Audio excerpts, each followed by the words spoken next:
छत्रपति शिवाजी महाराज की जय भवानी।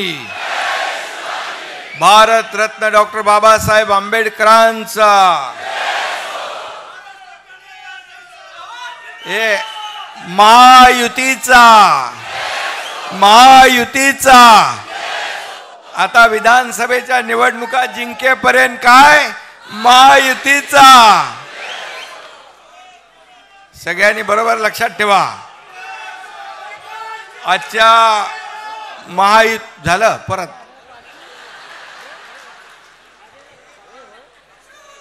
महायुतीच्या मेळाव्याला उपस्थित राज्याचे लोकप्रिय उपमुख्यमंत्री देवेंद्र फडणवीसजी, आमचे धडाडीचे उपमुख्यमंत्री अजितदादा पवारजी, केंद्रीय मंत्री पीयूष गोयलजी, केंद्रीय मंत्री प्रतापराव जाधवजी, राणेसाहेब, नीलमताई गोरे, नरहरी झिरवळ, छगन भुजबळ साहेब, राधाकृष्ण विखे पाटीलजी, दीपक केसरकरजी, मंगल प्रभात लोढाजी,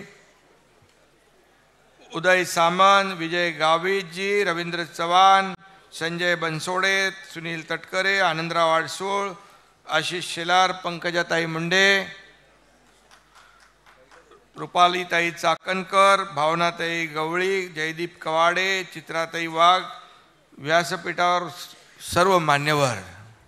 कोण राहिला असेल तर मला ज्यांनी हे दिलं त्याची चुकी आहे।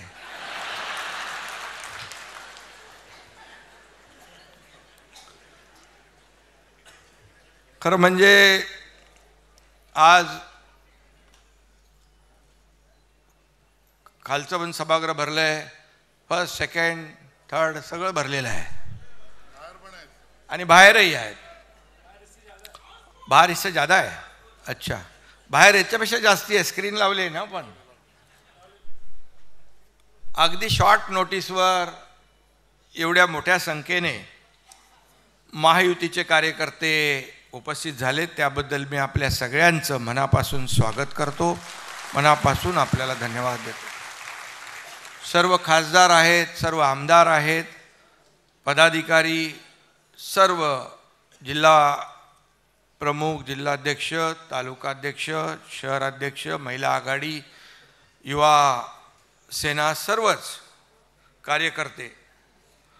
मगाशी देवेंद्रजींनी अजितदादांनी पण आपल्या टीम इंडियाचं अभिनंदन केलं, मी टीम इंडियाचं अभिनंदन करतो।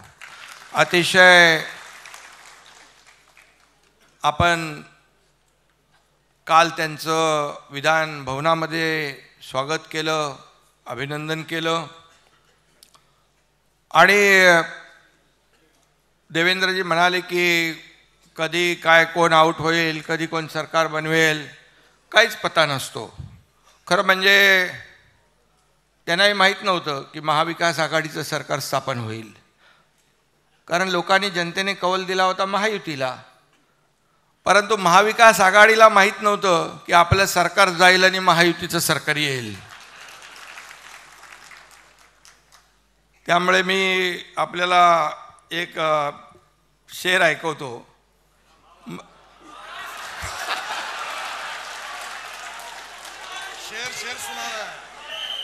अजित दादांनी पण काल तुफान बॅटिंग केली तिकडे सभागृहामध्ये आणि काल देवेंद्रजींनी पण आपल्या अभिनंदनाच्या हातात चांगली बॅटिंग केली आहे। खरं म्हणजे या सर्व पार्श्वभूमीवर हे आपल्याला माहीत आहे, पण मी आपल्याला सांगू इच्छितो, मैं अकेला ही चला था जानिब ए मंजिल, मैं अकेला ही चला था जानिब ए मंजिल, मगर लोग साथ आते गए और कारवा बनता गया।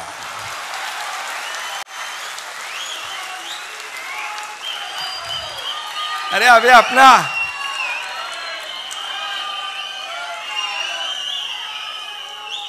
कारवा बहुत बढ़ गया है अपना बड़ा, आणि म्हणून 2 वर्षापूर्वी महाराष्ट्राने एक मोठा उठाव पाहिला। नागरिकांच्या आणि मतदारांच्या विश्वासघाताविरोधातला तो उठाव होता. आणि बरोबर 2 वर्ष झाली त्याला.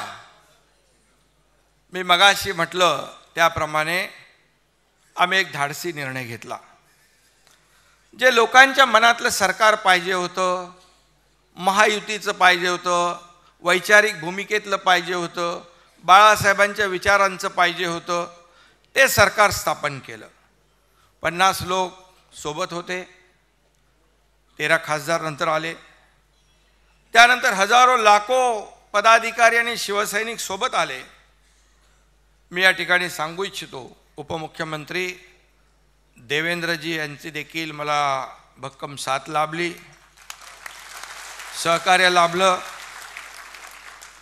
भाजपच्या नेत्यांनी, पदाधिकाऱ्यांनी, कार्यकर्त्यांनी देखील भरपूर प्रेम दिलं. बाळासाहेबांचे विचार आणि दिघे साहेबांचे विचार सोबत होतेच. आणि मी आधी म्हणालो होतो की त्यावेळेस आदरणीय देशाचे प्रधानमंत्री मोदीजी आणि गृहमंत्री अमित शाह साहेब हे चट्टान की तरह पाठीशी उभे राहिले खंबीरपणे. आणि त्यानंतर गेल्या वर्षी अजितदादा सोबत आले आणि एक ताकद वाढत गेली. आज महायुतीने आपल्या महाराष्ट्राचं चित्र पालटलंय. सगळी कामं ठप्प होती. आपलं सरकार यायच्या अगोदर सगळीकडे स्पीड ब्रेकर टाकून ठेवले होते. याला स्टे, त्याला स्टे, कारशेड बंद, मेट्रो बंद, रस्ता बंद, समृद्धी बंद, कोस्टल बंद, अटल सेतू बंद. काय चालू होतं? सण उत्सव सगळे बंद.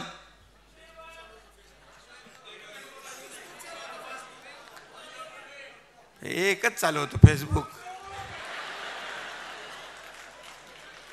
आणि वर्क फ्रॉम होम. ते जाऊ द्या, त्याच्यात मी जात नाही. आणि आपण आल्यानंतर खरं म्हणजे एक आनंदाचं वातावरण निर्माण झालं. पहिला गोविंदाचा सण होता, दहीहंडी होती. सगळे निर्बंध हटवून टाकले आम्ही. सगळे मुलं तरुण रस्त्यावर आले आणि आपला सण जोरदारपणे साजरा झाला. गणपती आले, जोरात झाले. नवरात्री आली, जोरात झाले. आणि गणपतीत पण कसले नियम बियम, बोले कसले पैसे घेताय, किती मिळणं दात करून पोट भरायचं काम बंद करा. सगळं निर्बंध हटवले. नवरात्री आली, दसरा, दिवाळी. आणि आपण एक पाहिलं की राज्यामध्ये एक समृद्धी, एक आनंदाचा माहोल तयार झाला. तोही विकासाबरोबर आवश्यक आहे, कारण ह्या आपली संस्कृती आहे, आपली परंपरा आहे या महाराष्ट्राची. ती कुठे बंद होता कामा नये. आणि म्हणून आम्ही सगळे निर्णय घेतले. आणि म्हणून राज्याचं वर्तमान सुधारले. आता भविष्य देखील उज्ज्वल करण्याचा ध्यास आपण घेतलेला आहे. ही वस्तुस्थिती आहे. तुम्ही सगळेजण इथे उपस्थित आहात. ही आमची, आपल्या सगळ्यांची, आपल्या सरकारची ताकद आहात. तुम्ही सर्व ताकद आहात. आणि म्हणून एकजूट ही महायुतीची जी आहे ही मजबूतीने आपण पुढे नेली पाहिजे. म्हणून अजितदादांनीही सांगितलं, देवेंद्रजींनी पण सांगितलं की या ठिकाणी आपण कशा प्रकारे आपण पुढे गेलं पाहिजे.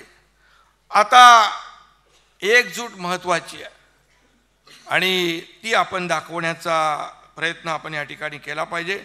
आपल्या सर्व सरकारचं विचार, विकास आणि विश्वास हे त्रिसूत्री आहे आणि त्याच्यावर आपण काम करतोय. आज लोकांना माहीत आहे की हे सरकार काम करणारं सरकार आहे. हे सरकार फील्डवर उतरून काम करणार आहे. आता बघा, मी उशिरापर्यंत काम करतो, देवेंद्रजी उशिरापर्यंत काम करतात, अजितदादा सकाळी उठून लवकर चालू करतात काम. त्यामुळे 24/7 हे सर्कल चालू आहे. आता कधी तुम्ही मला रात्री 2, 3, 4 वाजता पण काम करताना पाहू शकता.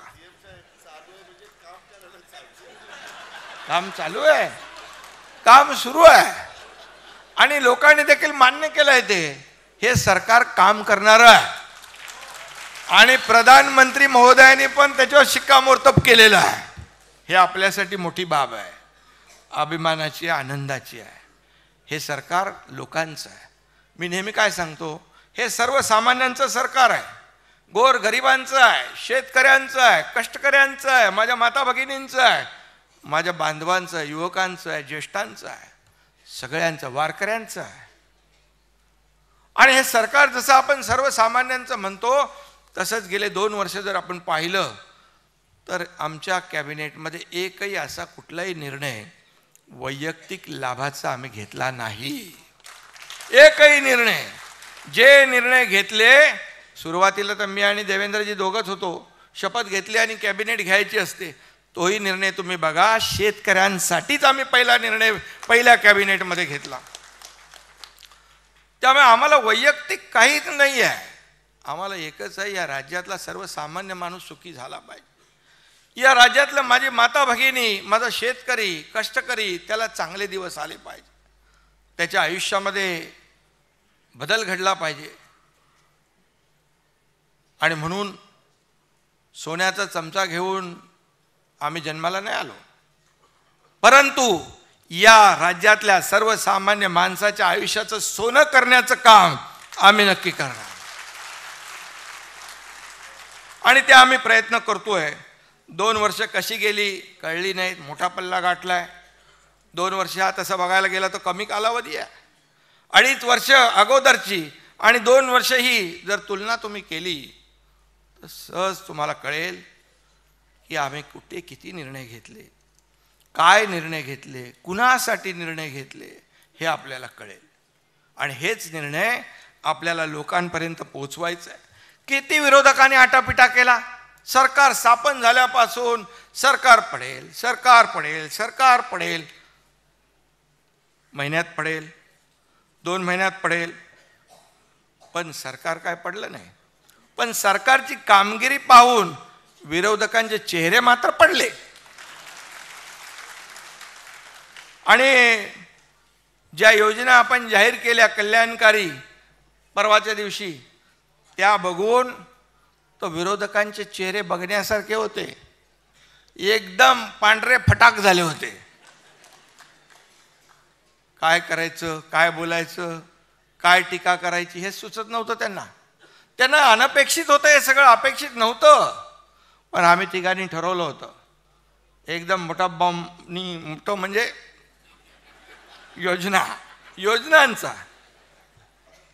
योजनांचा निर्णय घ्यायचा. आणि पार जेव्हा ते अजितदादा तिकडे अर्थसंकल्प मांडत होते तेव्हा त्यांचे चेहरे बघण्यासारखे होते, कावरे बावरे झाले होते एकदम. काय होणार, कसं होणार, काय हे सगळं खोटं आहे, हे होणार नाही, कुठून पैसे आणणार. अरे कुठून पैसे आणणार? आम्ही जेव्हा निर्णय घेतला तेव्हा तिघांनी बसून त्या पैशाची तरतूद केली त्याच्यामध्ये. आणि नियमात बसून कुठलाही आम्ही नियम मोडला नाही, RBI नाही, गाईडलाईन नाही, कुठलं काही आम्ही तोडलं नाही, सगळं नियमात बसून केलं. कारण आम्ही जे सरकारचे पैसे हे लोकांपर्यंत पोचले पाहिजे ही भावना आमच्या मनामध्ये आहे. स्वतःच्या घरात पैसे न्यायचं आम्हाला नाही, आम्हाला लोकांना द्यायचे आहे. आणि म्हणून त्या योजनामध्ये कसा खोडा घालायचा असं सगळं चालू झालं. आणि पैसे कुठून आणणार? मग राहुल गांधी म्हणाले होते, खटाखट 1 लाख भरा. ते बोलल्यावर लगेच ते सभागृहामध्ये त्यांना लागलं. मला त्यांच्यावर विश्वासच नाही ठेवला लोकांनी. खटाखट 1 लाख रुपये देणार म्हणाले, पण लोकांनी विश्वास ठेवला का? मोदीजींना पुन्हा प्रधानमंत्री बनवलं की नाही? व तुम्ही पेढे कसले वाटते येड्यासारखे? मोदीजी 3ऱ्यांदा हॅट्रिक झाले म्हणून पेढे वाटताय का? तुम्ही 3ऱ्यांदा हारायची हॅट्रिक केले म्हणून पेढे वाटताय? ठीक आहे, महाराष्ट्रामध्ये फेक नरेटिव्ह केलं, खोटं फसवलं, हे आरक्षण जाणार, संविधान बदलणार, आदिवासीचं आरक्षण जाणार, मुसलमानांना हे करणार, ते करणार, दलितांवर अन्याय करणार, दलितांचं आरक्षण जाणार, हे फसवलं तुम्ही. ठीक आहे, महाराष्ट्रामध्ये जागा कमी आल्या, परंतु एवढं आपल्याला आपण थोडे गाफील राहिलो, ही वस्तुस्थिती आहे. आणि आपले काही लोक सुट्टीचा आनंद घ्यायला गेले. बोले 3 दिवस सलग सुट्या येणारच आहेत ना, 400 पार, मोदीजी तर आणणार. अरे हमारा क्या होता है, आने वाला है.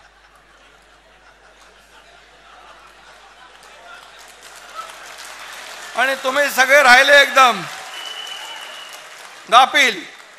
आणि त्यांनी येऊन ठपाठप 80% वोटिंग करून गेले.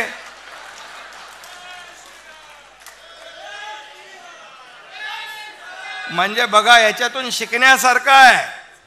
तुम्ही जर 80% नाही 60% मतदान केलं असतं तरी सुद्धा आपल्या 40 जागा आल्या असत्या.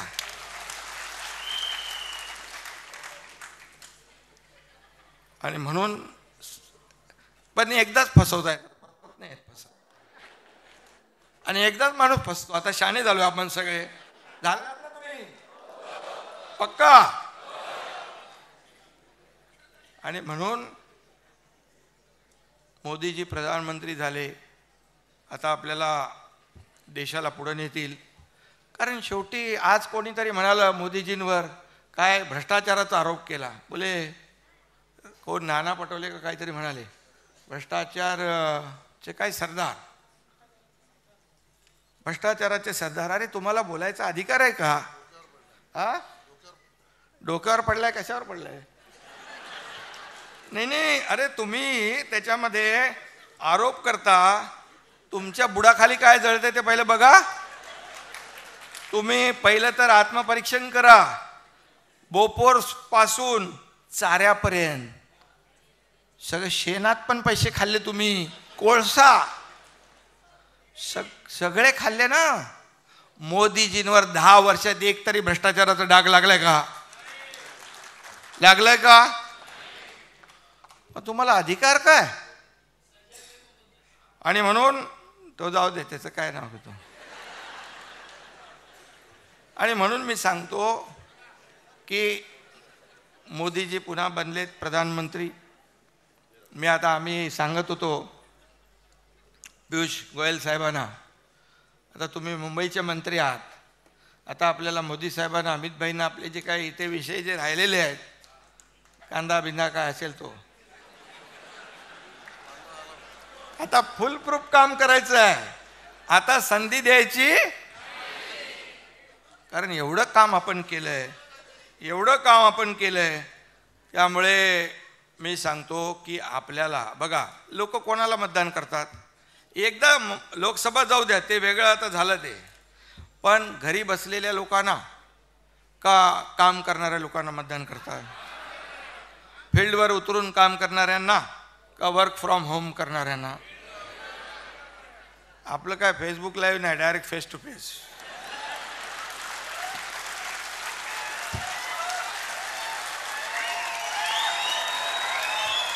त्यामुळे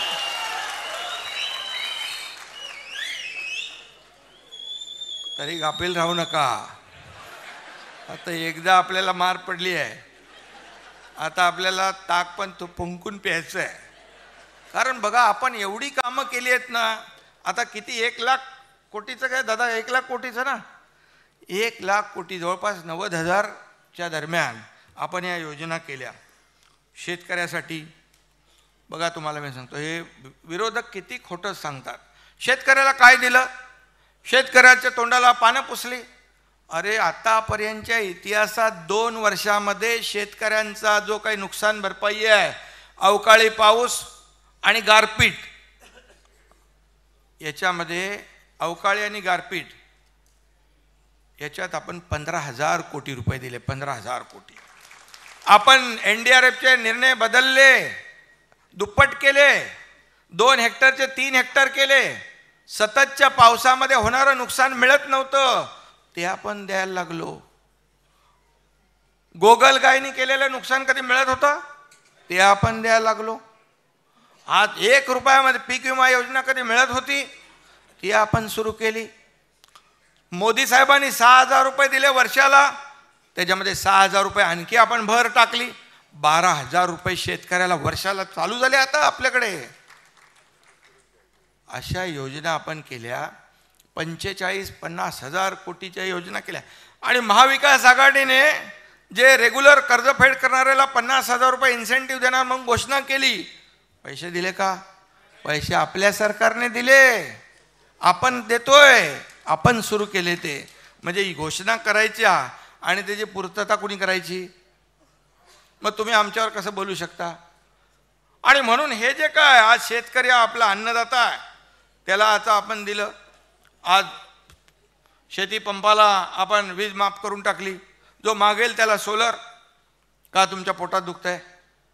आज शेती पंप शेतकरी हा बळीराजा. तुम्ही एवढ्या योजना जर यापूर्वी केल्या असत्या तर बळीराजावर आत्महत्या करायची पाळी आली नसती. याला जबाबदार कोण? काँग्रेसनी 50-60 वर्ष शेतकऱ्याला दुर्लक्षित केलं. पण या 2 वर्षामध्ये आम्ही ज्या योजना केल्या आणि देतोय, डायरेक्ट त्यांच्या खात्यामध्ये पैसे जात आहेत. देवेंद्रजी जेव्हा मुख्यमंत्री होते तेव्हा जलयुक्त शिवार योजना केली, शेतकऱ्यांना वरदान ठरणारी. सरकार बदलल्यावर लगेच त्याची इन्क्वायरी लावली, चालू केले, बोले रद्द करा. अरे शेतकऱ्याच्या हिताची योजना तुम्ही बंद करताय. आपलं सरकार आल्यानंतर पहिलं आपण जलयुक्त शिवार योजना सुरू केली शेतकऱ्यांसाठी. ह्या अशा शेतकऱ्यांसाठी केलेल्या योजना, आणि आता देखील आपण त्यांना जो दिलासा दिलेला आहे तो दिलासा देखील आज सिंचन. अजितदादा पण होते अगोदर, मी होतो, आणि 4च मला वाटतं सुधारित आपण मागच्या महाविकास आघाडीमध्ये दिल्या होत्या. 4 योजनांना सुप्रमा सुधारित प्रशासकीय मान्यता. आपल्या सरकारने जवळपास 130 सिंचन प्रकल्पांना मान्यता दिली आणि 13 लाख हेक्टर जमीन आता ओलिताखाली येणार आहे. 13 लाख. याला पण हिंमत लागते निर्णय घ्यायला. आणि म्हणून मोठ्या प्रमाणावर आपण शेतकरी बांधवांना त्याच्यात फायदा देतोय. आणि शेतकरी बांधव जो आहे, काय शेतकऱ्याचं दुःख कोणाला कळणार? आपल्यालाच कळणार. मी गावाला गेलो की बोले हेलिकॉप्टरने जाऊन शेती करतो. अरे काय गाडी चालवत जाऊ 8 तास 10 तास? 8-10 तासात मी तर 10,000 फाईल सह्या करेन.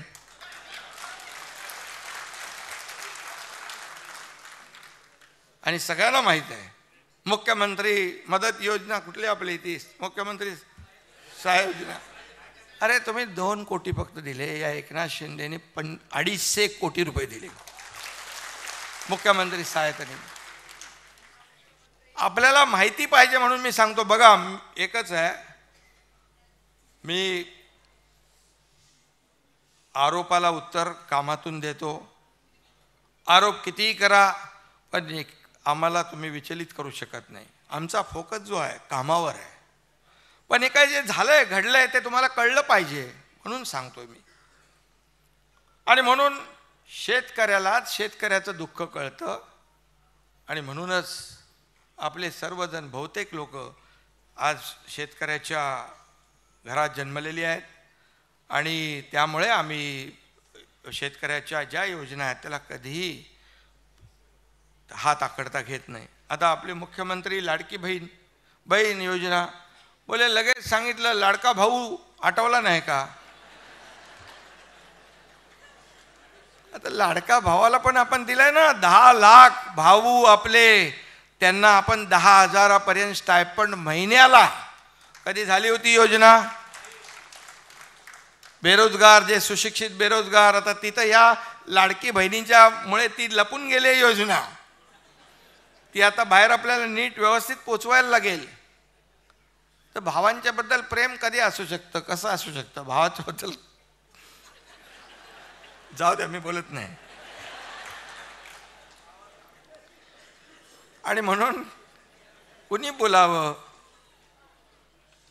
आज आपण 2.5 कोटी आपल्या भगिनींना, मी आपल्याला सांगतो 2.5 कोटी म्हणजे आकडा मोठा आहे.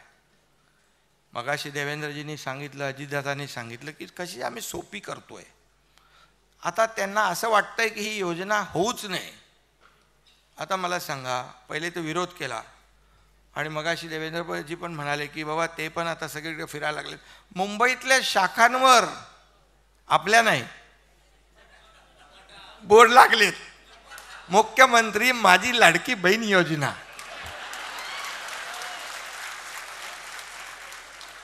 चांगलं आहे. इकडे म्हणायचं घटनाबाह्य मुख्यमंत्री, असंवैधानिक मुख्यमंत्री, घटनाबाह्य सरकार. योजना ना तुम्ही बोर्ड लावता बरोबर. ठीक आहे, चांगलं आहे.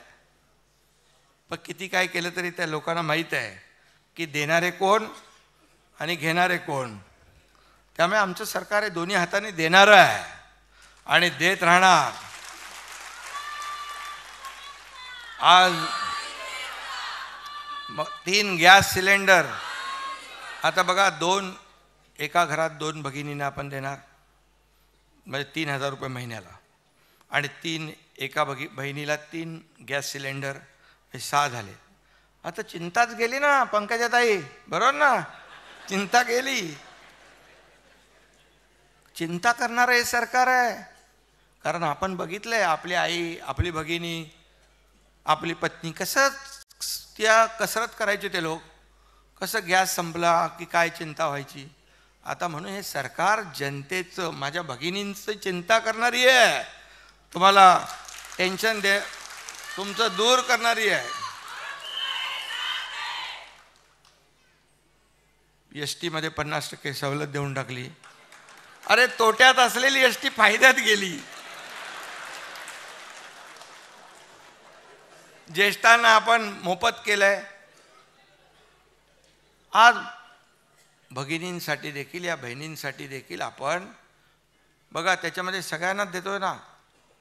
जात पात धर्म काय पाहतोय का? सगळे लोक त्याच्यात लाभार्थी आहेत. आता कसं काय तिकडे तुम्ही खोटं नॅरेटिव्ह पसरवू शकता? आता नाही पसरवू शकत. ते बोले, काही लोक आता बोलतील आमची चूक झाली, तरी चूक केली तरी हे लोक आम्हाला देत आहेत. हे असे लोक कुठं भेटणार? असं सरकार कुठं भेटणार?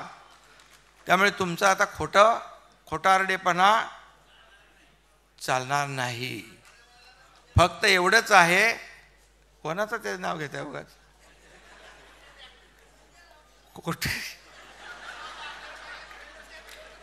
खोटा बोला पण रेटून बोला, हे आता चालणार. पण तुमचं काम आहे की हे सगळं तुम्ही पोचवलं पाहिजे. मगाशी भगिनींबद्दल देवेंद्रजी पण बोलले, ते काय सख्खे भाऊ इकडे आहेत, सावत्र भाऊ तिकडे आहेत. सावत्र भाऊ पण आता क्रेडिट घ्यायला लागलेत, आम्हीच देतोय. सगळ्या आमच्या बहिणी हुशार आहेत. त्यांना माहीत आहे कुठला भाऊ देणार आहे आणि कोण देणार आहे आणि कोण देतोय. त्यामुळे याच्यामध्ये अगदी सोपं, जसं देवेंद्रजी म्हणाले तसं आपण सोपं करू, सेल्फ डिक्लेरेशन करू आणि त्याच्यामध्ये फटाफट, खटाखट नाही, पटापट त्यांच्या खात्यात जाऊ दे. गरिबी हटाव, गरिबी हटाव. काँग्रेस किती वर्ष बोललं, गरिबी हटली का? गरीब हटला, गरिबी नाही हटली. पण मोदीजींनी पटापट 25 कोटी लोकांना गरिबीच्या वर आणलं की नाही? आता बघा, राजीव गांधीच एकदा बोलले होते, केंद्रातून 1 रुपया आला की शेवटच्या माणसापर्यंत 15 पैसे पोचतात. 15 पैसे म्हणजे मधले 85 पैसे कुठे जातात? हे कोण बोललं? राजीव गांधी बोलले. आता जर ते सरकार असतं तर हे 1500 रुपये आपण थेट देतोय डायरेक्ट, म्हणजे 3000 रुपये महिन्याला, 18,000 रुपये, 18 दुने 36,000 रुपये एका घरात, हे डायरेक्ट. आता दुसरं सरकार असतं तर किती? 15%च गेले असते.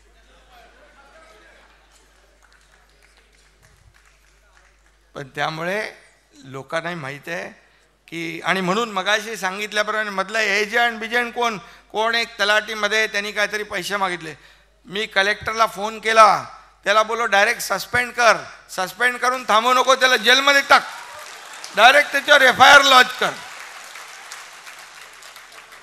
अरे आम्ही योजना करतो आणि तिथं पैसे 50 रुपये घ्यायचे, 100 रुपये घ्यायचे, बिलकुल चालणार नाही. आणि याला कलेक्टर, सगळ्या जिल्हाधिकाऱ्यांनी पण सांगितलंय की इथं कुठेही खाली कोणी आमच्या भगिनीला आडवत नडवत असेल तर त्याचा बरोबर बंदोबस्त करायचं काम कोणाचं आहे?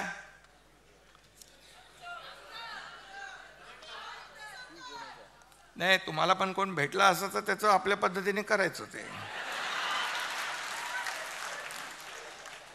शेवटी पैसे आपल्या भगिनीच्या खात्यात गेले पाहिजेत, हा आपला उद्देश आहे. आता बघा, 3 पक्ष 4 पक्ष आपल्या महायुतीत आहेत. उद्देश आपला काय? आपल्या लाडक्या बहिणीच्या खात्यात पैसे पोचवणे. आणि म्हणून चिंता करू नका, तुमचे इथे भाऊ बसलेले आहेत, त्यामुळे टेन्शन घेऊ नका. काल सोशल मीडियावर मी एक व्हिडिओ बघितला. त्यामध्ये एक मुलगी आपल्या वडिलांना सांगत होती, माझ्या आईला काही बोलायचं नाही बरं, ती मुख्यमंत्र्याची बहीण आहे, लक्षात ठेवा.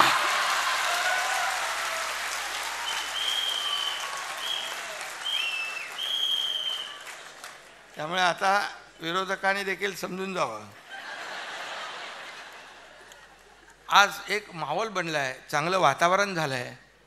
बघा, तुम्हाला पण थोडंसं नैराश्य आलं होतं लोकसभेनंतर, पण केलं की नाही करामत आम्ही लोकांनी, जादू केली की नाही.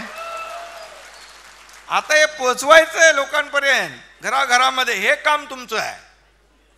ही योजना जी आपण ज्या योजना केल्या, मुख्यमंत्री लाडकी बहीण, मुख्यमंत्री अन्नपूर्णा योजना 3 सिलेंडरची, दुसरं आपण शेती पंपाचं वीज बिल माफ केलं ती, त्याचबरोबर मुलींचं शिक्षण आपण 50% होतं ते 100% पूर्णपणे फी भरण्याचं उच्च शिक्षण. मी तुम्हाला सांगतो एक गोष्ट, मला 12:30 वाजता कळलं की एक मुलगी, त्या मुलीने आत्महत्या केली. का?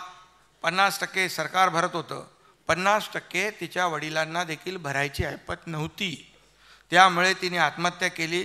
मी 1:45 वाजता चंद्रकांत पाटलांना फोन केला रात्री. चंद्रकांत पाटलांनी फोन उचलला.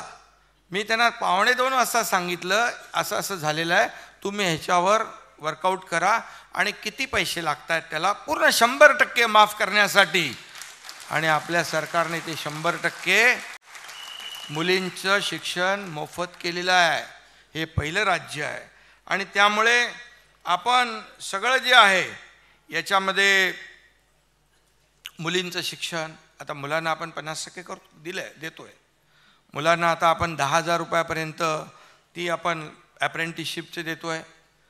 आज वारकरी संप्रदाय जो आहे, पंढरीचा वारी चालल्यात, त्याच्यामध्ये आपण सांगितलं की पहिल्यांदा प्रत्येक दिंडीला 20,000 रुपये एक आपण अनुदान दिलं. लगेच पोटात दुखायला लागलं.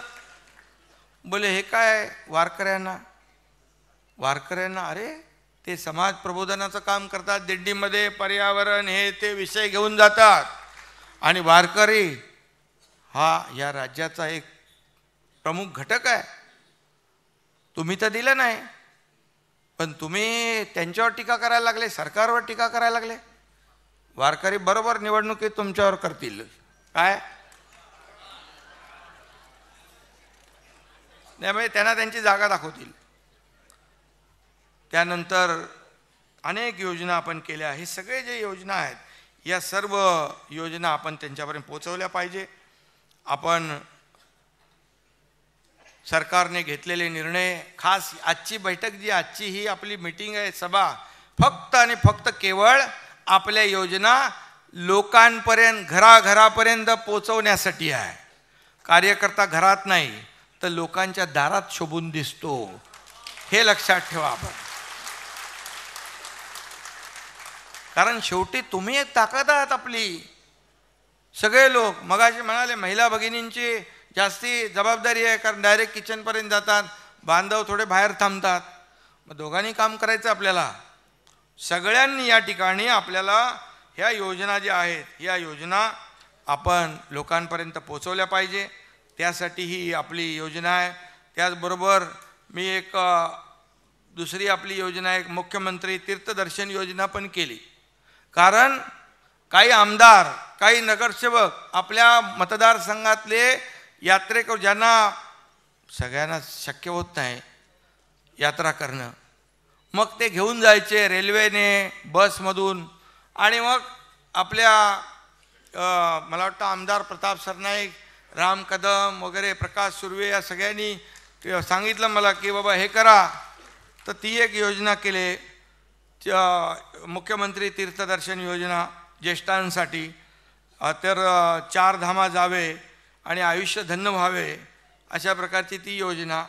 त्याच्यामध्ये पण ही योजना आपल्या विधानसभेच्या निवडणुका झाल्यानंतर विरोधी पक्षाला पण कामाला येईल, तेही तिकडे तीर्थाटनाला जातील.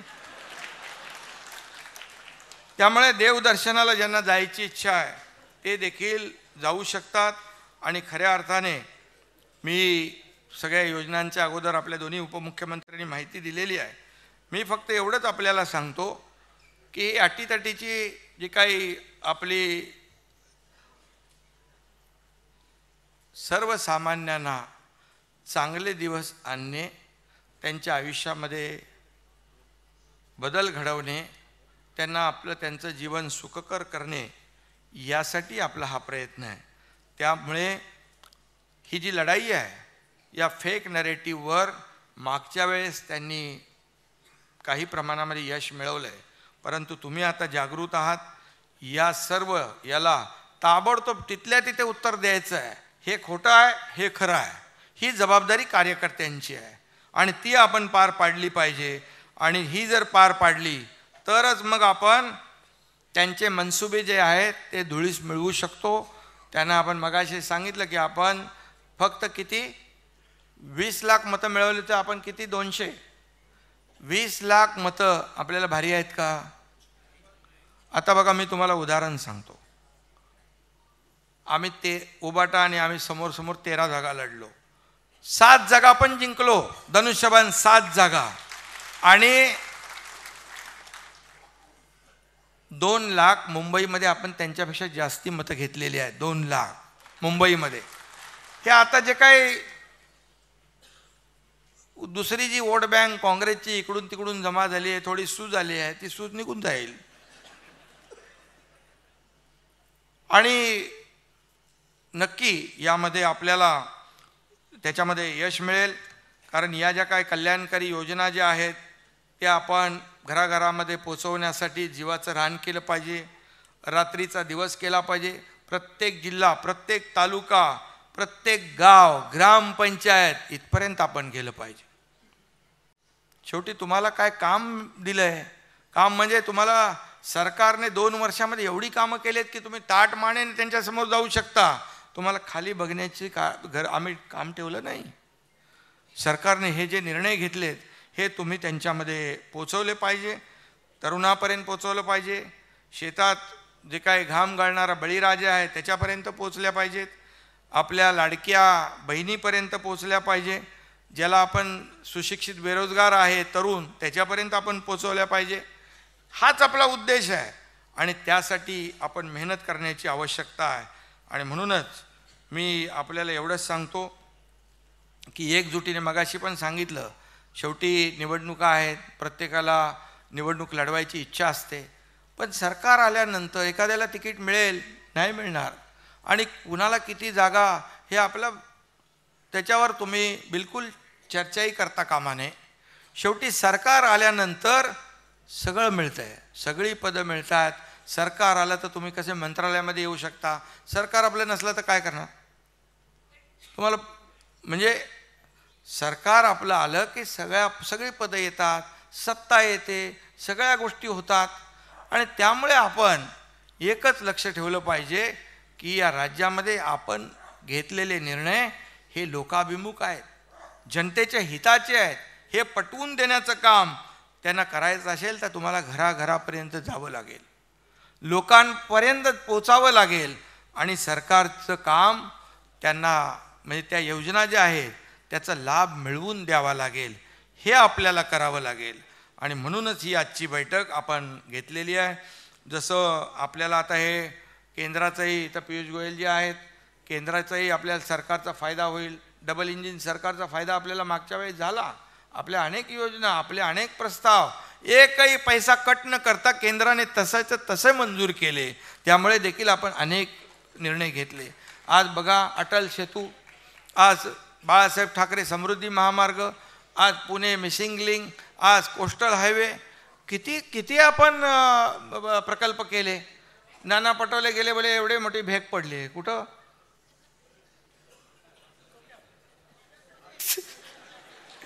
अरे भेग पडली वर नाही, हा नाही, अरे खालचा तो एक अप्रोच रोड असतो, म्हणजे शोधायचं तरी काय मिळतच नाही. खोदा पाड निकला चुवावाली बात, असं कसं आहे याच्यामध्ये? आणि त्यामुळे सरकार जे काम करते आज विकासाचं ते सगळीकडे मेट्रो सगळीकडे कामं सुरू आहेत. आणि म्हणूनच आपलं राज्य मगाशी काय कुठला पुरस्कार मिळाला, हे आपल्या कृषी पुरस्कार, हे काय एकनाथ शिंदेचं काम नाही, आपल्या सगळ्यांचा हा पुरस्कार आहे. तुम्हाला मिळालेला पुरस्कार आहे, आमच्या सर्व सहकाऱ्यांना मिळालेला पुरस्कार आहे.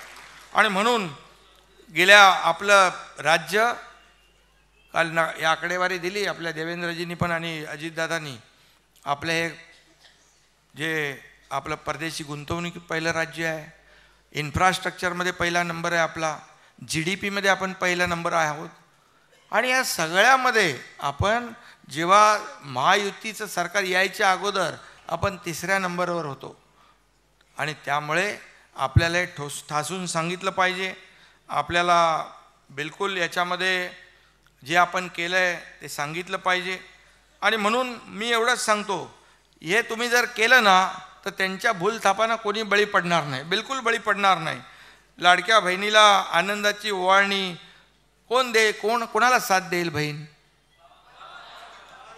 कुठल्या भावाला देणार?